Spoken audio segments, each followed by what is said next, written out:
daripada Facebook lah, Facebook YB lah, tanya Rafizi apa perancangan YB nak naikkan nilai ringgit? Okay, itu last lah. Ini 5 jam tak habis.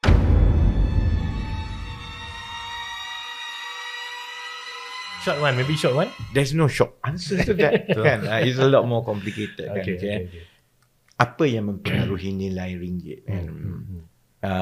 Yang kesan ataupun pengaruh jangka pendek tu semua orang dah tahulah, iaitu dia akibat ketidaktentuan yang berlaku di dua ekonomi utama, iaitu Amerika Syarikat dan China, yang ada kesan besar kepada kita. Amerika Syarikat kerana kadar faedah yang ditetapkan itu mempengaruhi aliran wang di dunia ini. Dan keadaan dia sekarang ini ialah kadar faedahnya tinggi berbanding dengan kita, maka wang ke sana lah. Kan? Satu lagi faktor yang luaran yang mempengaruhi kita adalah China.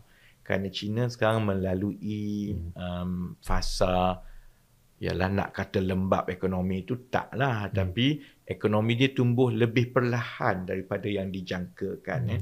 4-5% ni untuk China ni perlahan lah. Dia biasa 9%, 8% kan. Oleh kerana China ni rakan dagang negara kita yang besar, maka bila China ada masalah, dia ada kesan kepada ringgit kerana pelabur dan juga pedagang mata wang merasakan bahawa ekonomi kita akan terheret sama. Kalau China tumbuh perlahan, kita pun akan tumbuh perlahan. Itu jangka masa pendek.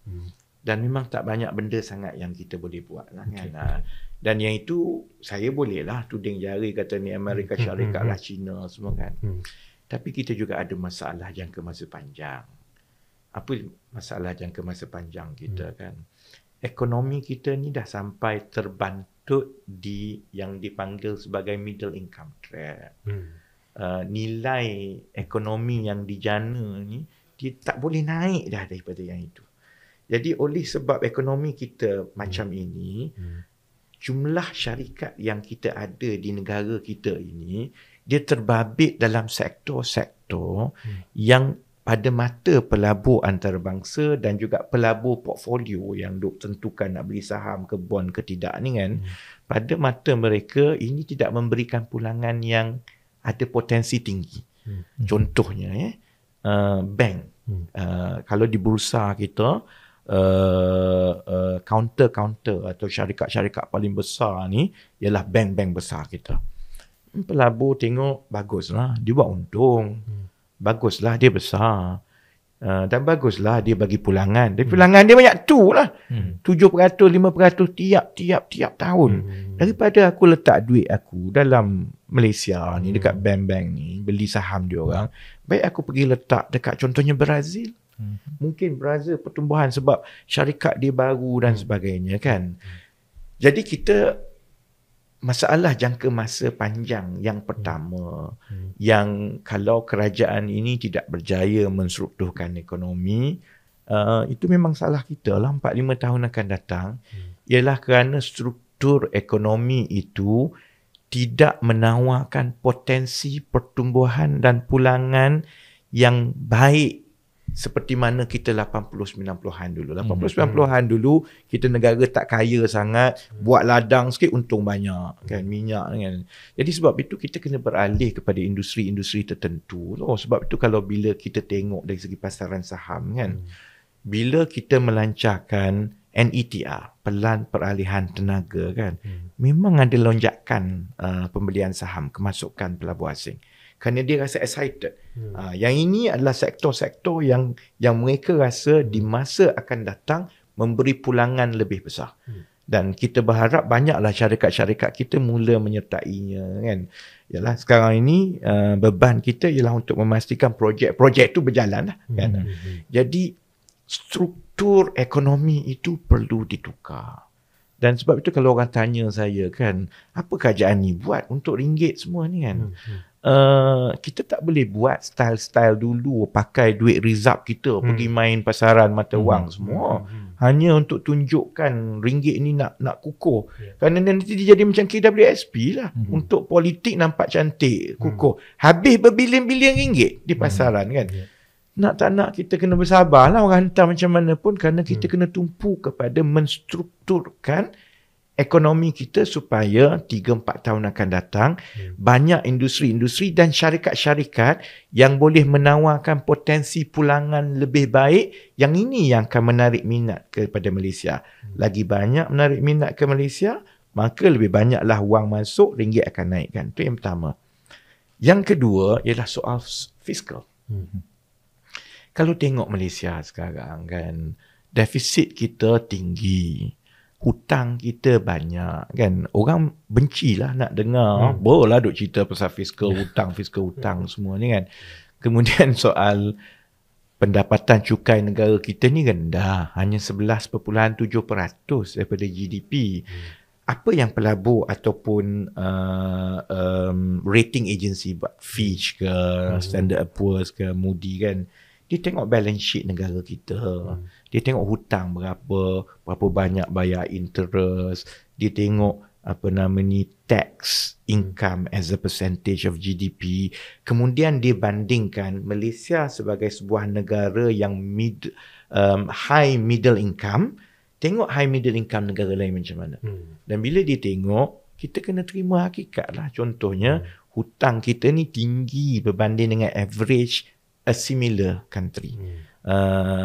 Tax revenue as a percentage of GDP rendah berbanding negara lain kan. Jadi sebab itu bagi dia tak menarik lah. Jadi bila dia kata tak menarik, fund manager semua ni, dia tak masuk Malaysia. Bila dia tak masuk Malaysia, dia tak beli bond kita, dia tak portfolio tak masuk. Dia recommendation dia kepada industri ini bukan growth area, negara lain, emerging market lain lagi bagus dan sebagainya. Itu ada kesan kepada ringgit kan. So yang kedua. Dan yang ketiga, industri sedia ada yang selama ini memacu ekspor kita, terutamanya E&E lah, elektronik kan.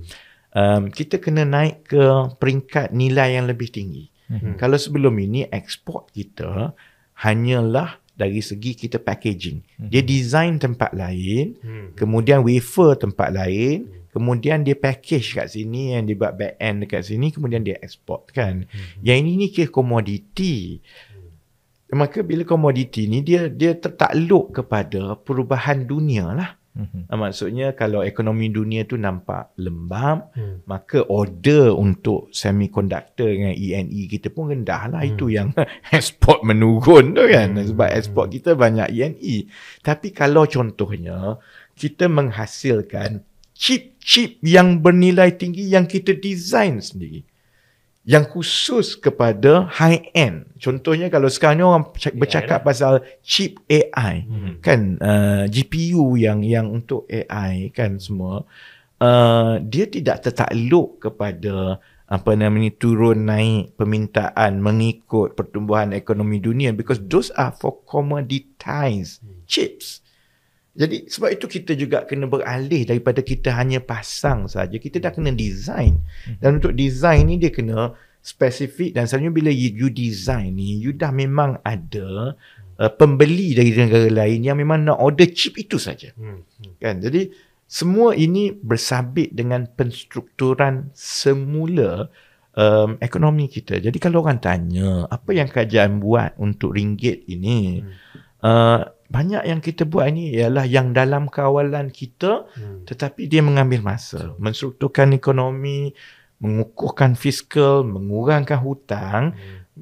Bagi mereka yang tak faham, dia kata apa kena-mengena. Tapi sebenarnya itulah yang dilihat sebagai tanggungjawab kerajaan yang akan boleh meyakinkan pelabur dan pedagang dalam ekonomi kita. Bila mereka lebih yakin bahawa keadaannya lebih kukuh berbanding dengan sebelum ini, keyakinan itulah yang akan membawa masuk pelabur balik, pelaburan portfolio kewangan, dan juga kalau produk kita itu sudah sampai ke peringkat yang lebih tinggi, maka ekspor dan permintaan kita juga lebih baik. Itu juga akan meningkatkan ringgit. Okey, so berkurang macam sama.